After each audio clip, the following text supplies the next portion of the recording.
For the second half of our lecture this week, we're going to take a look at some of the verbal communication patterns that are different across cultures. In particular, we're going to look at four distinct patterns that differ between culture to culture. I'd like you to begin by reading the dialogue on this page, and then we'll look at our first cultural pattern for verbal communication on the next slide.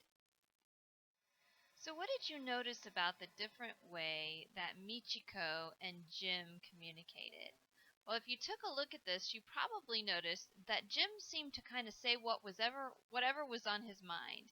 He was very upfront about his opinions and his ideas and didn't seem to hold back in expressing those. Michiko, on the other hand, was much more vague. She was less apt to express her direct thoughts, and in fact, some of the more personal questions that Jim asked her, she avoided pretty much altogether. This represents the difference in styles called direct versus indirect communication. I like to think of it this way because visuals really help. So if you imagine communication as a bullseye, and that center eye, the center bullseye representing exactly what it is that you want to communicate. If you're from a direct culture, you're going to say exactly what you mean. You're going to, in essence, throw your verbal dart or your verbal arrow directly at that bullseye. So you're going to express your feelings exactly, your thoughts exactly. That is, of course, the most extreme form of direct communication. And then there's subtler forms, of course, which most cultures will fall under. Some of the most direct cultures are cultures like Russia and Germany. Germany is an extremely direct culture. The United States is also considered to be a direct culture, although we are not as extreme as Germany and Russia is. We do have some subtleties in the way that we communicate. Now, if that's direct communication, then on the other side, indirect communication does not typically state the issue directly. They will use implication, subtleties, they will use context. Usually, indirect cultures are high context communicators, so they will use context to help communicate. The key to understanding the difference between these two is that indirect cultures, it's not that they necessarily don't communicate what they want to say, but it's done much more subtly, and you have to read the cues that are offered. It's not going to be stated. So if Jim says to Michiko, "Do you like it here in the United States?" a very direct question. If Michiko doesn't, if this is a delicate issue or something that could potentially cause disunity or disharmony, or something that could hurt someone else's feelings or cause them to lose face, she's more apt to become even more indirect. She's probably going to communicate, let's say she really isn't very comfortable here and she has a negative feeling about this culture. She's not likely to say, "Well, actually, I don't really like it here." That would be a direct way of communicating. But she'll offer clues. She might say, "Well, like she says here, I don't really know it that well." Okay, the fact that she hasn't enthusiastically said yes, when you're from an indirect culture, you read that as a no. She may break eye contact and look away. She may change the subject. She may ask for a break or ask to come back and talk about this later. She may say she doesn't understand. So a lot of these different methods can be used to avoid what seems to us like avoiding the subject, but in reality, it's a way of saying, "No, I don't feel positive about that, but I don't want to hurt any feelings and I don't want to cause disharmony in this situation." So, in essence, you have to read the clues. One of the biggest things that you must do if you go to an indirect culture, you have to train yourself, because we're used to the more direct approach. So we have to train ourselves in an indirect culture to read what is not said as much as what is said. So when Jim asks Michiko, "Do you like it here in America?" and she says, "Well, I don't really know it here," I don't really know it very well, or I haven't been here long enough. The biggest clue in that statement as to what her intentions are or what her real feelings are is what's not said. She doesn't come out and say, "Oh, absolutely, it's wonderful here." So pay attention, or Jim should have paid attention to what wasn't said. The fact that she didn't come out enthusiastically say yes means a no. It means a negative here, and she's being very careful because in indirect cultures, the harmony and the saving face are higher values. And make sure you get this. Saving face, harmony are higher values on a hierarchy than direct honesty. It's not that honesty isn't valued, it's just that saving face is valued more. Harmony is valued more. Making sure that you're showing respect is valued more. So it's a very different way of communicating, and it can be very tricky. Indirect cultures are not always indirect if the issue is not sensitive or there's no possibility of hurting feelings or losing face. They're likely to be more direct. But in situations where it's a delicate thing, there might be conflict, there might be feelings hurt, they're going to be very careful and very indirect. And again, the idea here is to respond or to pay attention to what is not said. Now, really important for indirect communication cultures, it isn't one sided. So both people are going to be indirect. So if someone in an indirect culture is trying to find out what someone thinks and says, what do you think of our culture? And they get this vague response, well, I haven't really been here long enough. I don't really know. They're going to not respond directly. They're not going to come back and say, oh, well, I see you don't like it here. Right? They're also going to respond indirectly. So they're going to say something like, oh, I understand. It is very difficult, or something like that. So both sides are going to respond with this subtle um, type of communication that is quite foreign to us in our culture. Now, we do have, because we're not super duper direct, let's say someone invites you over. They say, well, we want to come over and have dinner with us. We'd like to have you over. And you really don't want to do that. Maybe you don't like this person, or you don't feel comfortable going to their house. You're not likely in our culture to come out and say, actually, I don't like you and I don't want to come to your house, right? We're not that direct. You're going to say something like, well, things are just really busy right now. And, let's get together, but let's wait until things settle down. Okay? Again, you're trying to save feelings, you're trying to save face. We don't do that to the extreme of some cultures like Japan or the Middle East or African cultures, but we still understand that idea of being subtle in order to save people's feelings. So take that idea and just make it more extreme, more exaggerated, and that's what's going to happen in an indirect culture. A couple other things I wanted to mention about direct and indirect. Hierarchy makes a great deal of difference as well. So if you are from a culture that's high power distance and you have a lot of hierarchy, you're going to be very, very careful about being direct with those who are in higher positions. In fact, you're just not going to be direct.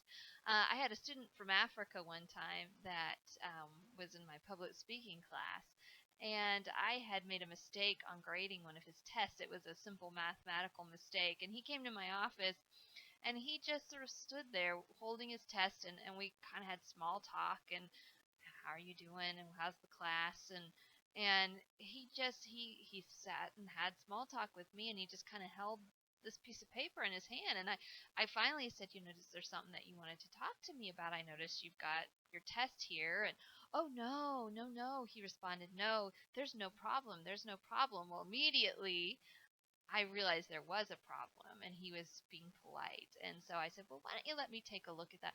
Oh, no, no, Mrs. Gibbons, you're way too busy for that.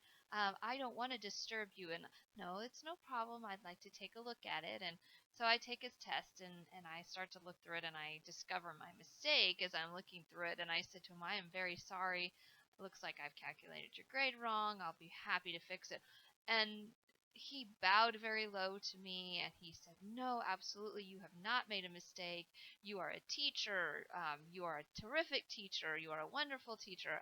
You do an excellent job, and you're very busy, and it's a very hard job." And he went through this elaborate thing to make sure that I understood that he had respect for me and that he was not coming to complain or to in any way show disrespect. So it was all contextual.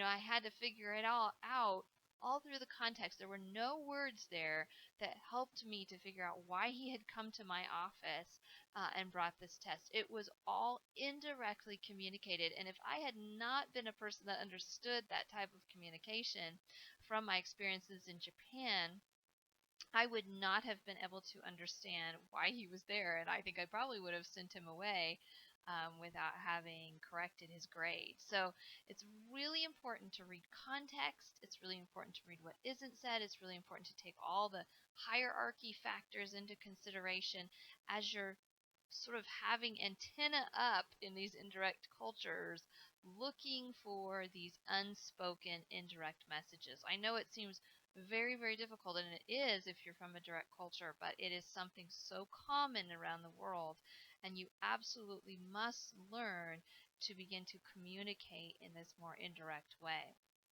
Second pattern I didn't talk about on the last slide has three levels: elaborate, exacting, and succinct. This has to do with the amount of words or description used in communication. Elaborate cultures, such as the African cultures, are very elaborate, very wordy. They enjoy using language in a beautiful, elaborate, artistic way. If someone from an elaborate culture wants to describe a beautiful day, for example, they're going to use pages and pages of words. They're probably even going to put it into rhyming lyrics or a song of some kind, or maybe even into a rap music, as they do often in African cultures. They're going to use the language in a very artistic, elaborate way. They're going to describe every aspect of that beautiful day: the colors, the smells, the sounds, the birds, the skies, the trees, the flowers. There's not going to be one detail that you're going to have to imagine. It's all going to be described to you in intricate detail. That's how elaborate communicators use language. And it's not necessarily direct. A lot of people think if it's elaborate, it's direct. You can use a lot of words and not be direct, not hit that bullseye, just kind of draw that map around the bullseye to try to help us figure out what's being said, but without saying it directly. So it's not necessarily direct, but elaborate is very flowery in its communication style. Exacting communicators, that's what we are here in the United States. We use just enough words to give you a description of something, but it's not overly flowery. There's no poetry. There's no artisticness to the communication. It's just enough to get our point across. Usually, exacting communicators are direct, but not always. But typically, if you get an exacting culture, it will usually be direct. So, if someone from an exacting culture wanted to describe a beautiful day, they would tell you it was nice weather. The grass was green, the breeze was blowing, the birds were chirping. It was just a lovely day. So they give you some detail, but it's not every little sound, every little detail of the day. It's just enough so that you can still sort of imagine some of it and fill it in, but you have a really good idea of what is going on in that situation. Now, succinct communicators, they undercommunicate. They use less words, oftentimes in poetry or some kind of a artistic way of communicating, but it's very subtle. I like the example of Japanese haiku as a succinct way of communicating. So if a person from a succinct culture wanted to describe a beautiful day, they might simply say, "Loveliness was the day." something like that. Or probably even put it in a more poetic form.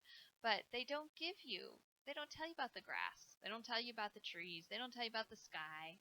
It's just a very basic statement that usually expresses a feeling or an emotion of some kind that leaves a lot to the imagination. Now, as you can imagine, most succinct cultures are indirect communicators because you're having to fill it in, you're having to take from the context what is being communicated. Here we have an example of our next style difference for verbal communication. We have poor Jim here again and Akira. So go ahead and read this, and then we will discuss personal versus contextual communication, which is exemplified here. For our third cultural pattern difference in verbal communication, we have personal versus contextual communication. This one is really interesting. Personal communication is communication where the identity of the communicator is embedded in the communication itself. If you noted on the last slide how many times Jim used the word I think, I feel, I experience, there's a lot of them. A lot of personal pronouns, a lot of I's, a lot of you's, a lot of talking about what he thinks or he feels. Contextual communicators don't do that. It's more generalized. It's more of the group um, references. It's more looking at things at Japanese people like this, or we do this, or my family feels this. So it's more contextual. Personal communicators use a lot of personal pronouns I, me, you. Contextual communicators use very little, and in fact, in particularly in Japanese culture, personal pronouns are often omitted in communication. They're not there at all. So when I was in Japan, my host mom, she would kind of grab her keys and purse and she would come around the corner. I'd be maybe in the living room reading a book or something, and she'd come around the room, the corner in the room, and she would say, going store, which actually in Japanese the verb goes on the end. So it's actually store going. And she would just look at me, and I thought, are you going to the store? Am I going to the store? Who's going to the store? Give me some me, eyes, something in there.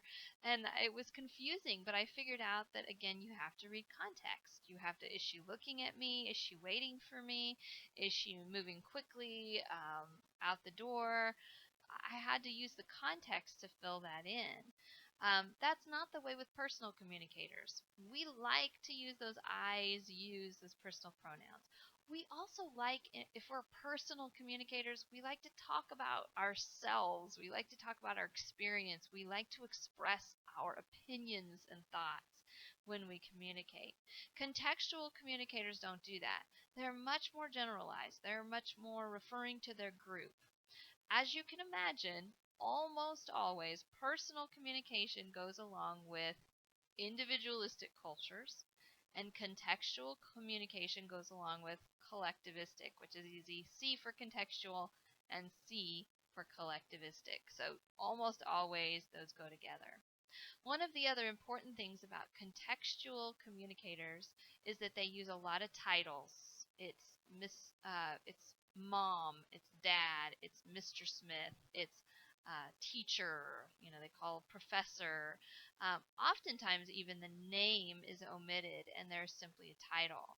I found it so interesting in Japanese culture how every sibling in a family has a title that's different, and the title tells you the hierarchy. So there's a different word for little sister than there is for big sister, little brother, bigger brother.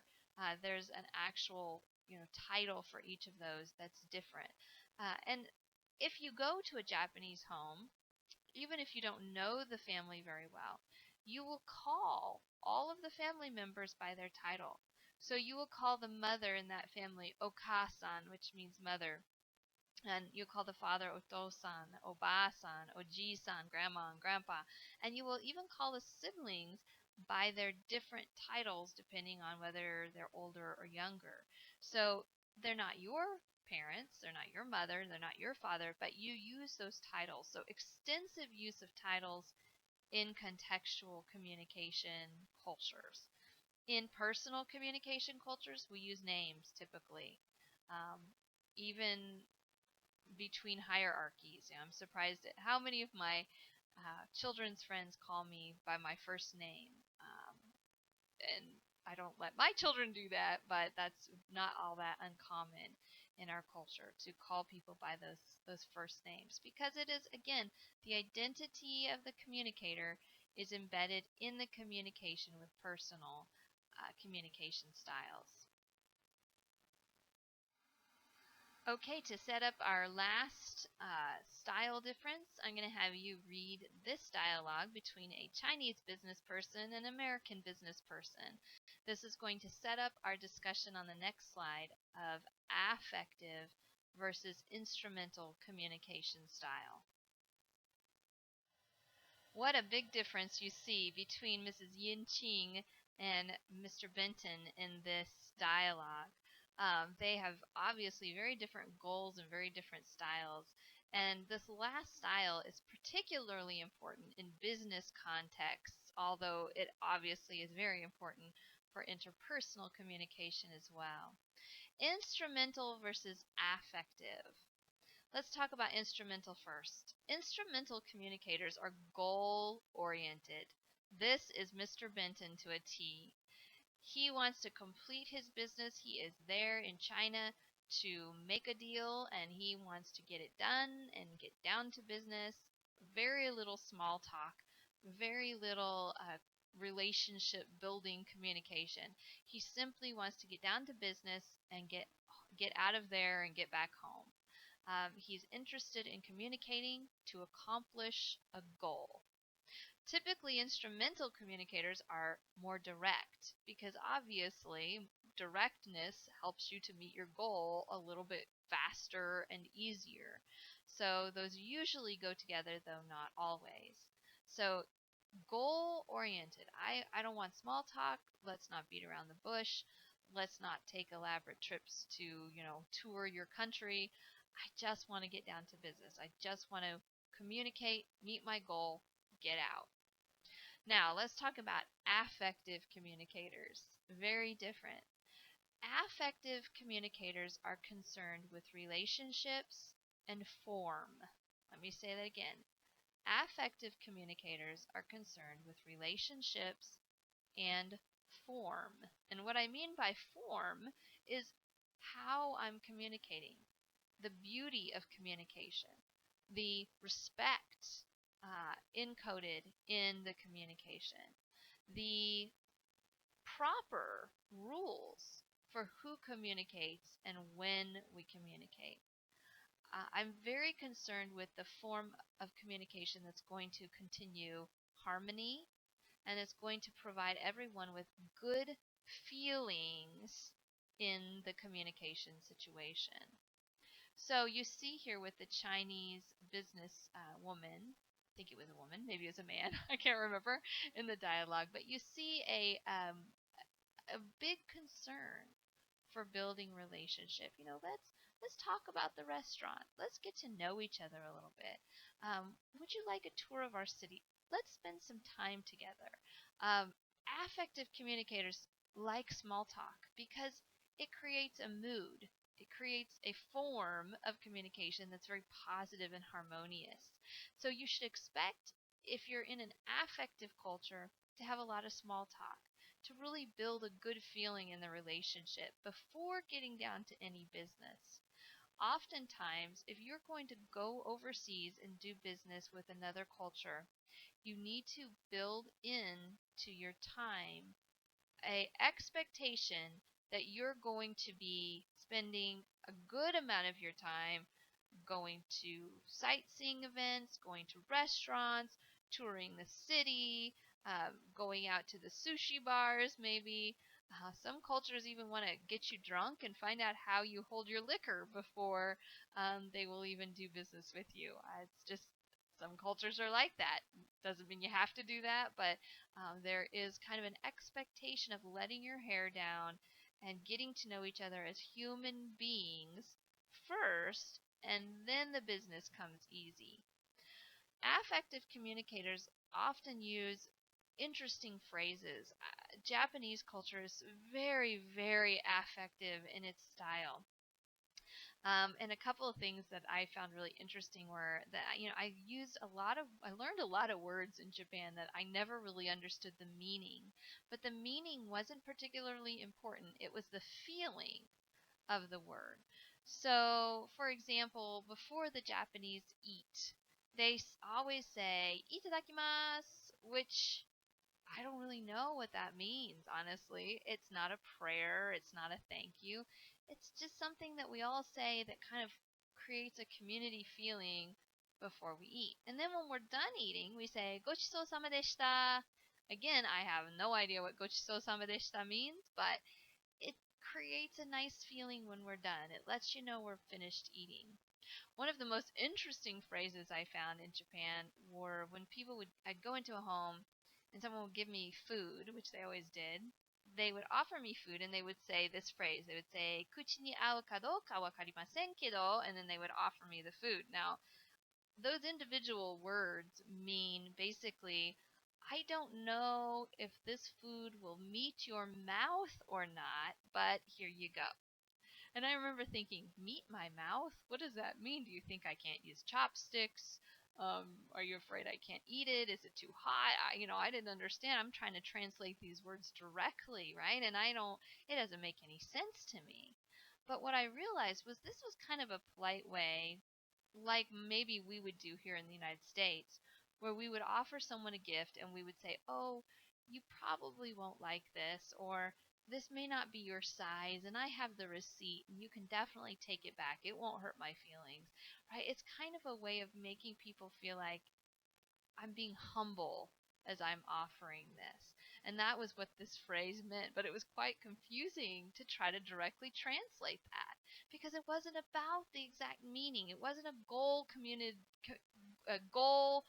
centered communication here. It was relational in the way that they were communicating. One of the other interesting phrases, when you enter a house in Japan, you say "ojamashimasu." Now, literally, "ojamashimasu" means "I'm going to bother you now," which sounds really funny. But what they are doing is it's a polite way of letting people know that you're there, that you respect the fact that you're entering into their home and kind of crossing a boundary and letting them know. So all of these phrases, I mean, Japanese language is just filled with these phrases that are relational, that create good feelings, that create harmony. Another thing that affective communicators are really careful about is to maintain hierarchy. And if you remember my story from a couple slides ago about the student who came about his grade, the affective communication of saying, "Oh no, you're the teacher, you're very wise, you do a great job, you work very hard, your job is very tough. I understand, and I'm only a student," and all of those just lavish words of praise that he put on me was a way of creating good feeling and helping me to understand that he's concerned with the respect that he should have for me as a teacher. Very different, My American students will come in and say, "Hey, you messed up my grade. Can you fix it?" Right? They're not as concerned with making sure that the feelings are there or the respect level is there. They just simply want to meet their goal of getting this grade fixed. So this is a fundamentally extremely different way of communicating, and one that you must learn to respect and you must learn to understand and participate in if you're going to effectively communicate with other cultures. So that'll wrap it up for this week. Make sure that you have listened to both the nonverbal communication and the verbal communication lecture for this week. I hope you have a terrific week. If you need to go back, these are really foundational, important concepts. So if you need to go back and review some of these slides, they're here for you at any time. Have a terrific week.